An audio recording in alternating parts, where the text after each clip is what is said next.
من الشيطان الرجيم بسم الله الرحمن الرحيم يا أيها الناس اعبدوا ربكم الذي خلقكم والذين من قبلكم لعلكم تتقون الذي جعل لكم الأرض فراشا والسماء بناء وأنزل من السماء ماء فأخرج به من الثمرات رزقا لكم فلا تجعلوا لله أندادا وأنتم تعلمون یا ایھا الناس اعبدوا ربکم الذی خلقکم، اے لوگو اپنے اس رب کی عبادت کرو جس نے تم کو پیدا کیا، والذین من قبلکم، اور اپنے اس رب کی عبادت کرو جس نے تم سے پہلے لوگوں کو پیدا کیا، لعلکم تتقون، تاکہ تم متقی بن جاؤ، الذی جعل لکم الارض فراشا والسماء بناء، وہ ذات جس نے تمہارے لیے زمین کو بستر بنایا، والسماء بناء، اور آسمان کو تمہارے لیے چھت بنایا، وانزل من السماء ماء، اور آسمان سے بارش کو نازل کیا، پانی کو نازل کیا، فاخرج به من الثمرات رزقا لكم، پھر اس پانی کے ذریعے نکالا پھل فروٹ، رزقا لكم، تمہارے رزق کے واسطے، فلا تجعلوا للہ اندادا، لہذا تم اللہ کا ساجی نہ بناؤ، اللہ کا شریک نہ ٹھہراؤ، وانتم تعلمون، اور حال یہ کہ تم جانتے بھی ہو۔ پچھلی آیات میں 3 جماعتوں کا ذکر ہوا، گویا کہ اللہ رب العزت نے 3 جماعتوں کی تقسیم فرمائی۔ پہلی جماعت تھی پکے مسلمانوں کی، اور دوسری جماعت تھی پکے کافروں کی، اور تیسری جماعت تھی منافقین کی، اور ہر ایک کی اللہ رب العزت نے پہچان بھی بتائی، مومنین کی پہچان کیا ہے، کافروں کی پہچان کیا ہے، اور منافقوں کی پہچان کیا ہے، اور ہر ایک کا اللہ رب العزت نے انجام بھی بتلایا، مومنوں کو کیا ملے گا، مومنین کس راہ پر ہے اور کافر کس راہ پر ہے، اور منافقین کس راستے پر ہے اور ان کو کیا ملنے والا ہے۔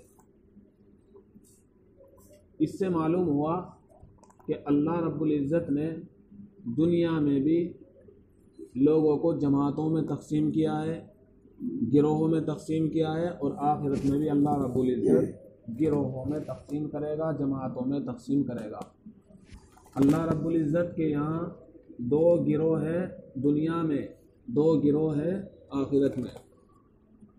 اسی لیے اللہ رب العزت نے جب تقسیم فرمائی تو مسلمانوں کی اور کافروں کی تقسیم فرمائی۔ مسلمان جو پکے مسلمان ہے، کافروں میں پھر 2 جماعت ہے، ایک منافق کی ہے اور ایک پکے کافروں کی ہے۔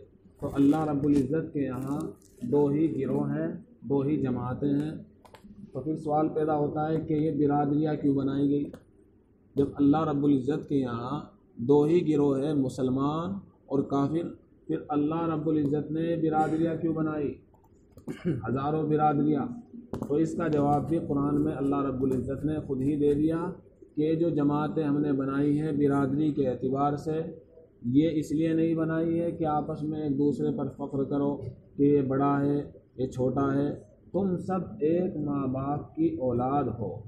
اللہ رب العزت ان فرقوں کو 2 جمع کر کے مسلمانوں کو کافروں کو یہ بتانا چاہتے ہیں مسلمان ایک جماعت ہے، کفار ایک جماعت ہے۔ پھر اللہ آپ نے یہ فرقے کیوں بنائے؟ مسلمانوں میں مختلف برادریاں ہوتی ہے، تو اللہ رب العزت نے اس کا جواب یہ دیا، یہ اس لیے بنائی ہے تاکہ آپس میں پہچان ہو سکے۔ اگر ایک ہی برادری ہوتی تو پہچاننا بڑا بھاری ہو جاتا، بڑا مشکل ہو جاتا، اسی لیے اللہ رب العزت نے برادریاں بنا دی، ورنہ تو اللہ تعالیٰ کے یہاں 2 ہی برادری ہے، نمبر 1 مسلمان، نمبر 2 کافر۔ چنانچہ قیامت کے دن بھی 2 ہی برادری اٹھے گی، نمبر 1 یہ پوچھا جائے گا کون ہو کہ جی مسلمان ہے، یہ پوچھا جائے گا کون ہو کہ جی کافر ہے۔ اللہ رب العزت کہتے کہ کافروں کو، اے کافروں میرے نیک بندوں کے پاس کھڑے ہونے کی تمہیں اجازت نہیں ہے۔ پھر کافروں کی جماعت تو ایک طرف ہوگی، اب مسلمانوں میں دو جماعت ہو جائے گی، اس اعتبار سے پکے مسلمان کچے مسلمان، پکے مسلمان کچے مسلمان۔ پکے مسلمان سیدھے جنت میں چلے جائیں گے، جو کچے مسلمان ہوں گے ان کو کچھ مدت تک جہنم میں رہنا پڑے گا۔ تو ان آیات سے معلوم یہ ہوا کہ اللہ رب العزت کے یہاں دو ہی گروہ، دو ہی جماعت ہیں، مسلمان اور کافر۔ اب جب اللہ رب العزت نے ان تین گروہ کا ذکر فرمایا، مسلمانوں کا، کافروں کا، منافقین کا، تو اللہ رب العزت ان سب کو دعوت دے رہے ہیں، یا ایھا الناس، اے لوگو۔ اب لوگوں میں سب شامل ہیں، چاہے وہ مسلمان ہو، مسلمان بھی لوگ ہیں، مسلمان بھی انسان ہیں، چاہے وہ کافر ہو، کافر بھی انسان ہے، چاہے وہ منافقین ہو۔ تو اللہ رب العزت دنیا کے سارے انسانوں کو دعوت دے رہے ہیں۔ چھوٹا انسان ہوگا تو وہ چھوٹی بات کہے گا، محلے کا ممبر ہے تو وہ اپنے محلے والوں کو کہے گا اے فلاں محلے والوں، اور پورے شہر کا کوئی چیئرمین ہے تو پورے شہر والوں کو اپنی آواز اور اپنا حکم اور اپنا آرڈر کر سکتا ہے۔ پردھان منتری ہے، ایک ملک کو اپنی آواز پہنچا سکتا ہے۔ تو جیسا آدمی ہوگا ایسی آواز پہنچائے گا۔ انسانوں میں کوئی ایسا بھی ہے جو ساری دنیا کو کہے اے ساری دنیا کے لوگوں یہ کام کہہ لو؟ ایسا انسان تو کوئی نہیں ہے دنیا میں کہ ساری دنیا کو یہ کہے اے لوگوں میرے حکم کو مانو، یہ کرو۔ تو اس حکم سے اللہ رب العزت کی شہنشاہیت اور اللہ رب العزت کی بادشاہیت نظر آ رہی ہے کہ وہ اللہ ہے جو حکم سارے انسانوں کو کر رہا ہے، اور حکم دیا جا رہا ہے اے لوگوں۔ کس چیز کا حکم دیا جا رہا ہے؟ اعبدوا ربکم، اپنے رب کی عبادت کرو، اپنے رب کے بندے بن جاؤ۔ مسلمانوں کو حکم کہ جی مسلمان تو اللہ کے بندے ہیں، اللہ کی بندگی کرتے ہیں، تو پھر اللہ رب العزت ان کو یہ کیوں کہہ رہا ہے کہ اپنے رب کی عبادت کرو؟ تو مسلمانوں کی طرف مسلمانوں کو یہ کہا جا رہا ہے کہ تم بندگی کر رہے ہو لیکن اس بندگی پر جمے رہنا۔ تم اپنے رب کی بندگی کر رہے ہو لیکن اس بندگی پر ڈٹے رہنا، جمے رہنا۔ کافروں کو حکم ہو رہا ہے اے کافروں اپنے کفر کو چھوڑ کر تم بھی اللہ کی بندگی کرو۔ چنانچہ کفر ہو اور اللہ کی بندگی ہو ایسا ہو ہی نہیں سکتا۔ کفر کی حالت میں کوئی عبادت قبول نہیں ہے۔ پہلے اپنے کفر کو چھوڑو اور کفر کو چھوڑنے کے بعد پھر اللہ کی بندگی کرو۔ منافقین کو کیسے حکم ہو رہا ہے؟ منافقین کو یہ کہا جا رہا ہے اے منافقو اپنی اس نفاق کی صفت کو دور کر کے اللہ کی عبادت کرو، اللہ کی بندگی کرو۔ یا ایھا الناس، اے لوگو، اعبدوا ربکم، اپنے رب کی عبادت کرو۔ اللہ رب العزت کی بہت ساری صفات ہے، لیکن اللہ رب العزت نے ان تمام صفات میں سے اپنی ایک صفت کا ذکر فرمایا، وہ ہے رب، پالنے والا۔ اور وہ ایسا پالنے والا ہے جو ایک قطرے سے لے کر انسان کی آخری زندگی تک اس کو پالتا ہے۔ ایک قطرے سے لے کر پیٹ میں انسان کی آنکھیں بنائی جاتی ہیں، کان بنائے جاتے ہیں، گویا کہ پورا جسم بنا دیا جاتا ہے۔ کون ہے بنانے والا؟ اللہ ہی تو ہے۔ انسان تو نہیں بنا سکتا ایسی آنکھیں، انسان تو نہیں سجا سکتا ایسے کان، انسان تو نہیں بنا سکتا ایسے ہاتھ، ایسے ناخن۔ گویا کہ جسم کا کوئی بھی عضو انسان بنانے پر قادر نہیں، تو ان کو بنانے والا کون؟ اللہ ہی تو ہے۔ پھر دنیا میں آ گیا یہ بچہ، یہ چھوٹا بچہ تھا، اب یہ چھوٹے بچے سے جوان ہوا، اب جوان ہو کر یہ بڑھاپے تک پہنچ گیا، تو اس کو بڑھاپے تک پہنچانے والا اور اس کے روزی کی بندوبست کرنے والا کون؟ اللہ ہی تو ہے۔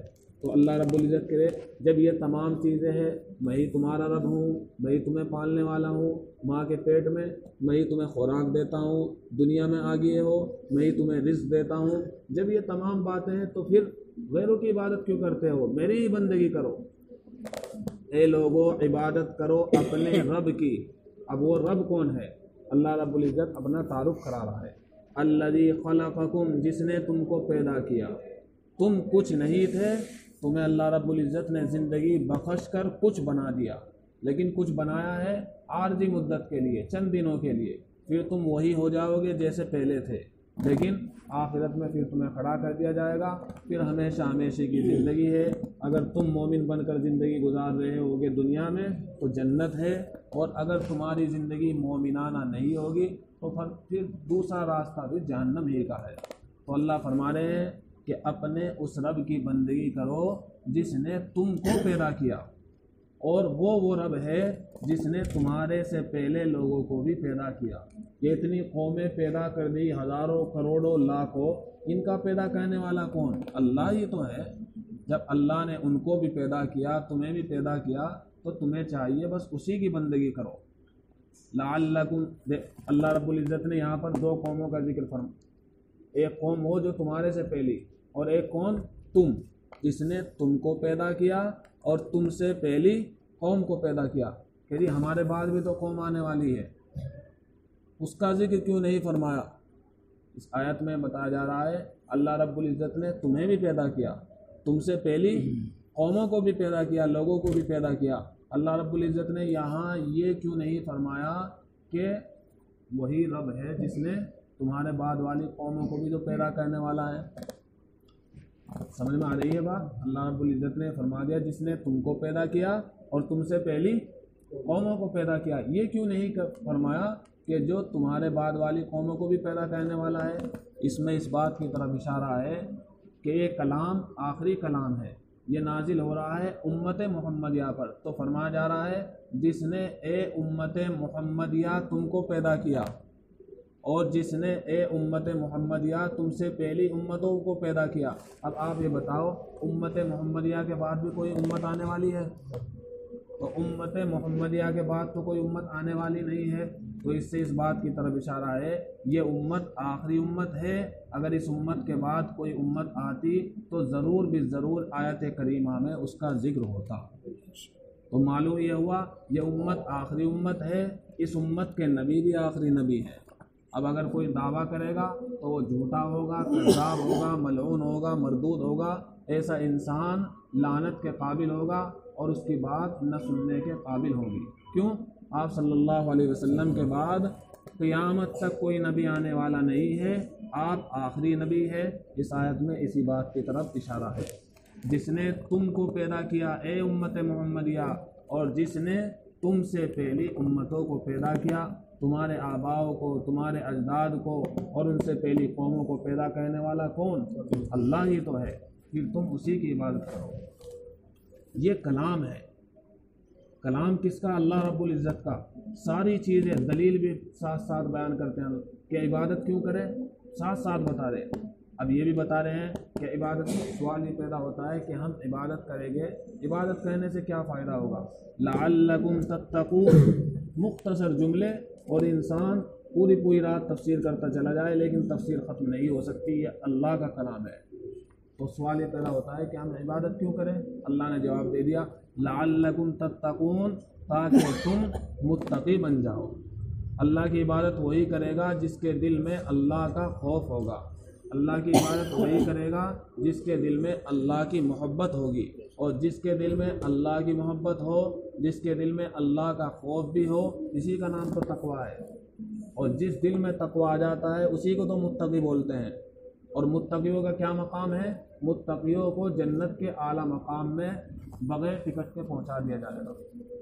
جاؤ تمہارا راستہ وہی ہے جس کی تم بھاگ دوڑ کر کے آئے ہو، اپنے رب کو منا کر آئے ہو۔ چنانچہ رابعہ بصریہ سے جب سوال کیا تھا قبر میں، تو اس نے یہ کہا تھا کہ ساری زندگی تو اللہ اللہ کرتے ہوگی، اب بھی تم مجھ سے ہی سوال کر رہے ہو کس کی بندگی ہوں، میں کس کی بندی ہوں؟ تو میں تو اللہ ہی کی بندی ہوں۔ اے لوگو عبادت کرو اپنے اس رب کی جس نے تم کو پیدا کیا، والذین من قبلکم، اور جس نے تم سے پہلی قوموں کو پیدا کیا، لعلکم تتقون، تاکہ تم متقی بن جاؤ۔ متقی کس کو بولتے ہیں؟ ابھی میں نے بتایا، دل کے اندر اللہ کی بے حد محبت پیدا ہو جائے اور دل کے اندر اس کا خوف بھی پیدا ہو جائے۔